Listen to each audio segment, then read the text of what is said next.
Atas petunjuk penyelamat kita dan menurut ajaran ilahi, maka beranilah kita bernyanyi.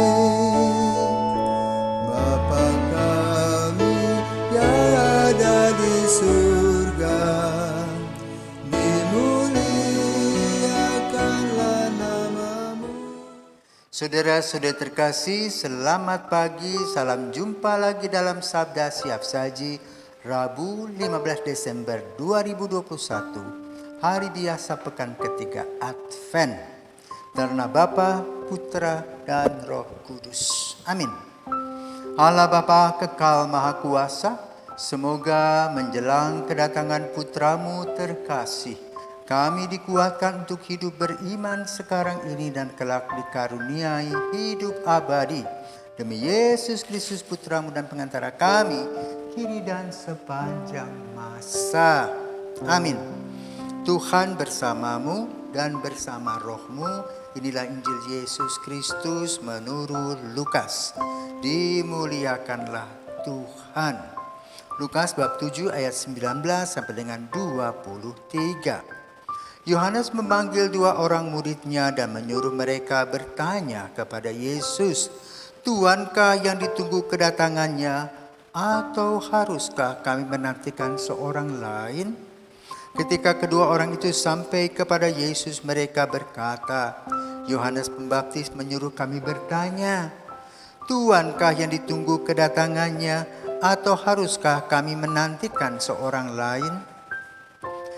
Pada saat itu Yesus sedang menyembuhkan banyak orang dari segala penyakit dan penderitaan dan dari roh-roh jahat, dan ia mengaruniakan penglihatan kepada banyak orang buta.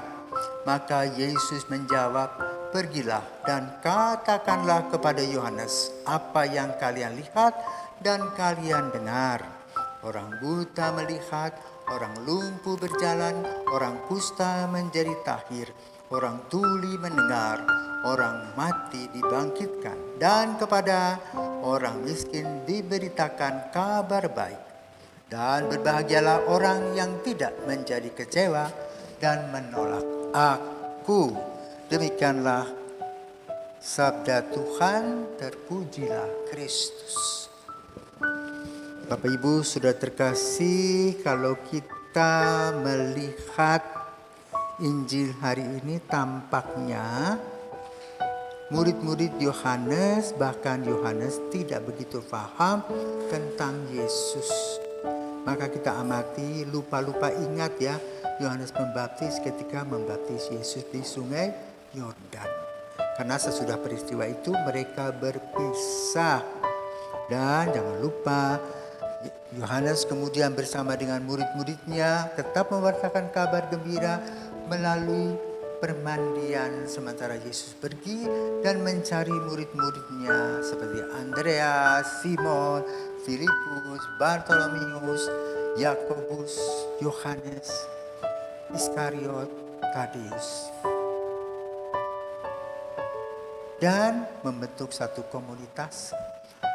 Lalu kekuatan Yesus adalah menyembuhkan banyak orang, sehingga boleh dikatakan viral menurut masa mereka. Beda dengan viral kita sekarang. Itu dari mulut ke mulut. Tahu nggak? Ada orang yang bisa menyembuhkan orang buta.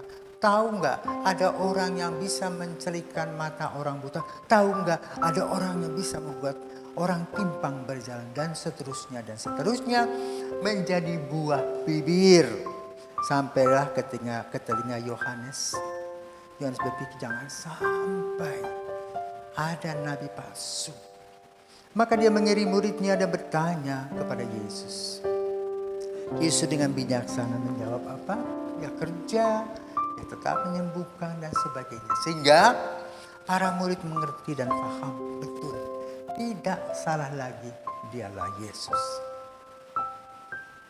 Saudaraku terkasih, Yesus tidak menggembar-gembor. Pada ini saya melihat atau mendengar satu wawancara seorang bapak yang memberi makan gratis.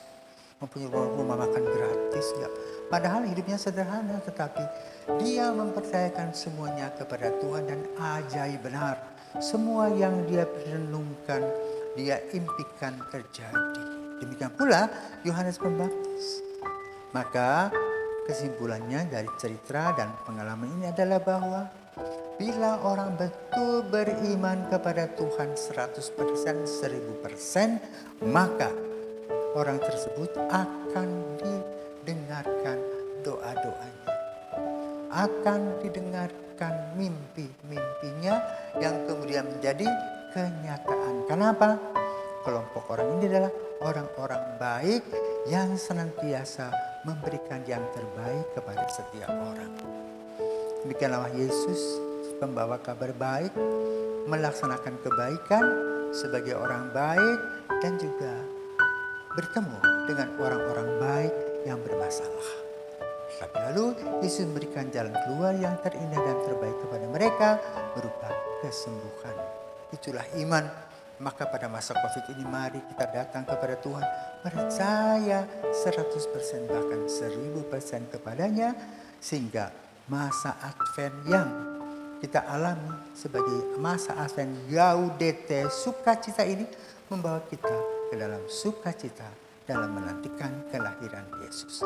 Selamat pagi, Tuhan memberkati. Amin.